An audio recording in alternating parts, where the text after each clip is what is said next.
আমি অবশ্যই পারবো এবং সাথেই থাকুন। প্রায় 1000 বছর পুরনো এই বাড়িটি আমাদের বাড়ির পাশে অবস্থিত, তাই এখানে নিয়মিত যাওয়া হয়। কিন্তু এবার অভিজ্ঞতাটা নতুন নতুন কিছুর সঙ্গে পরিচয় হব এবং আপনাদেরকে পরিচয় করে দিব। এই বাড়িটি স্থানীয়ভাবে তামলিবাই নামে পরিচিত। প্রায় 800 বা 1000 বছর পূর্বে এখানে আমাদের মতোই মানুষ থাকতো, যারা তামলি মানুষ নামে পরিচিত। স্থাপনাটি বাহির থেকে যেমন সুন্দর, ভিতরে তার থেকে অনেক বেশি ভয়ঙ্কর, যার ফলে ভিতরে কখনোই প্রবেশ করা হয়নি। কিন্তু এবার তো কিছু ব্যতিক্রম করাই লাগবে। আমি কি এবার পারবো ভিতরে যেতে? আপনারা সঙ্গে থাকলে কিসের ভয়, আমি অবশ্যই পারবো। চলুন ভিতরে কি আছে দেখা যাক।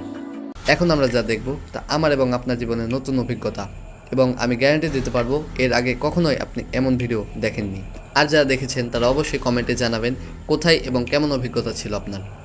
যত্নের অভাবে তো মানুষও টিকতে পারে না, আর এটা তো সামান্য বিল্ডিং, কিভাবে টিকবে? যত্নের অভাবে এর সুন্দর সুন্দর নকশা নষ্ট হয়ে গিয়েছে এবং এর সিঁড়ির অবস্থা